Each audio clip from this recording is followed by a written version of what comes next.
और वहीं प्रयागराज में अब महाकुंभ में बाहरी गाड़ियों पर पूरी तरह से प्रतिबंध लगा दिया गया है। बाहरी गाड़ियों का प्रवेश प्रतिबंधित कर दिया गया है। आज से बाहरी गाड़ियों के प्रवेश पर रोक लगा दी गई है। गणतंत्र दिवस को देखते हुए ये फैसला महाकुंभ नगर में लिया गया है। तो महाकुंभ में अब बाहरी गाड़ियां प्रवेश नहीं कर सकेंगी। बाहरी गाड़ियों पर पूरी तरह से प्रतिबंध लगा दिया गया है। 26 जनवरी यानी कि गणतंत्र दिवस को देखते हुए ये फैसला सरकार की ओर से लिया गया है। आज से बाहरी गाड़ियों के प्रवेश पर महाकुंभ में रोक लगा दी गई है।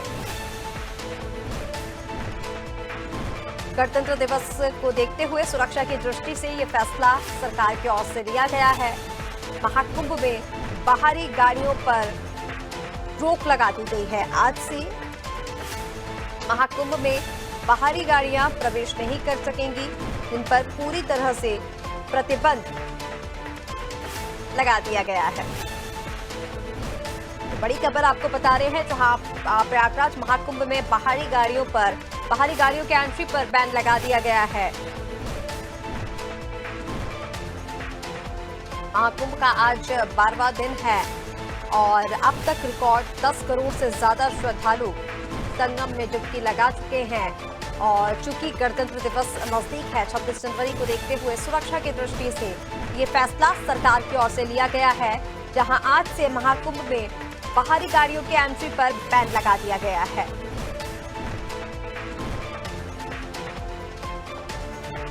और चलिए इसी पर ज्यादा अपडेट के लिए हमारे साथ महाकुंभ नगर से नितेश जुड़ गए हैं। नितेश, सीधा आपके पास आते हुए, आज से महाकुंभ में बाहरी गाड़ियों पर बैन लगा दिया गया है। महाकुंभ का आज 12वां दिन, हालांकि गणतंत्र दिवस को देखते हुए सुरक्षा की दृष्टि से सरकार की ओर से फैसला लिया गया है। क्या कुछ और जानकारी है, निर्णय में क्या कुछ और लिया गया है?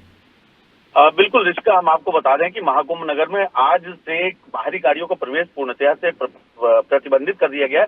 वहाँ के जो यातायात प्रभारी हैं, तो उन्होंने जो जानकारी दी उसके हिसाब से शनिवार और रविवार को जो गणतंत्र दिवस की छुट्टी है, ऐसे में कहीं ना कहीं अंदेशा ये है कि तमाम दूर दराज से और भी लोग वहाँ पर पहुंच सकते हैं। तो ऐसे में महाकुंभ में शुक्रवार से बाहरी गाड़ियों का प्रवेश पूर्णतया प्रतिबंधित कर दिया गया। लेकिन इसके लिए वैकल्पिक मार्गों की व्यवस्था रखी गई, जैसे जौनपुर प्रयागराज मार्ग, वाराणसी प्रयागराज मार्ग, जो विभिन्न जनपदों से प्रयागराज को आने वाले रास्ते हैं, उनके लिए बाकायदे एक नियम जारी किए गए हैं कि वो किधर से आएंगे। अगर एक उदाहरण के तौर पे बताएं तो जौनपुर प्रयागराज मार्ग से अगर कोई आ रहा है तो सहसों से गारापुर होते हुए आना होगा और चीनी मिल पर पार्किंग, झूसी और पूरे सूरदास पार्किंग गारा रोड पर वाहनों को पार्क करना होगा।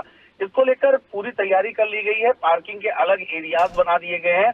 और अगर प्रमुख मार्गों की बात करें ऋषिका, तो जौनपुर प्रयागराज मार्ग, वाराणसी प्रयागराज मार्ग, मिर्जापुर प्रयागराज मार्ग, जौनपुर प्रयागराज मार्ग, वाराणसी प्रयागराज मार्ग और कौशाम्बी और तमाम जगहों से आने वाले जितने भी वाहन हैं, चाहे कानपुर हो या प्रतापगढ़ से लखनऊ की ओर आ रहे हैं, तो इसके लिए अलग पार्किंग बनाई गई। लेकिन सुविधा वहां के लोगों को ये रहेगी कि ई रिक्शा समेत अन्य जो वाहन वहां पर चल रहे हैं, उनसे वो उनका सफर आसान हो सकता है। तो किसी प्रकार की कोई दिक्कत नहीं होनी है, कोई समस्या नहीं होनी, लोगों को डरने की जरूरत नहीं।